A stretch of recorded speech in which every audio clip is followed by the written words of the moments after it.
សួស្តីបងប្អូនទាំងអស់គ្នាជួបគ្នាទៀតហើយវីដេអូនេះយើងចូលមេរៀនថ្មីគឺមេរៀន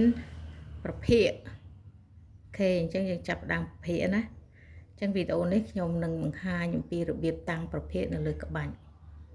អូខេ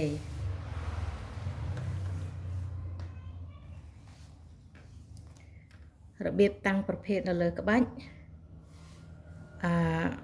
មានដូចតទៅអូខេអញ្ចឹងឧទាហរណ៍ថា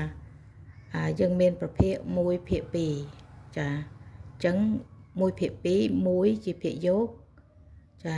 2ជាភាគបែងអូខេនៅពេលដែលយើងតាំងនៅលើក្បាច់គឺយើងតាំងរបៀបនេះចាអញ្ចឹងភាគយកមុនដំបូងយើងត្រូវតាំងភាគបែងមុនសិនចាតាំងភាគបែងមុនតបមកទៀតយើងរំលងមួយខ្ទង់បានយើងតាំងភាគយកអញ្ចឹង1ភាគ2អញ្ចឹង1ភាគ2ចាយើងតាំងភាគបែង2មកយើងរំលងចាយើងតាំងពីខាងស្ដាំណានៅខាងស្ដាំក្បាច់ណាចាភាគបែង2គឺនៅក្នុងខ្ទង់ទី1ហើយខ្ទង់ទី2ឬយើងរំលងតបមកយើងតាំងភាគយកអូ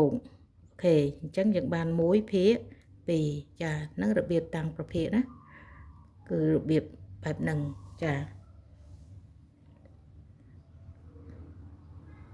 អូខេវីដេអូនេះខ្ញុំគ្រាន់តែចង់បង្ហាញពីរបៀបតាំងប្រភេទតែប៉ុណ្្នឹងទេ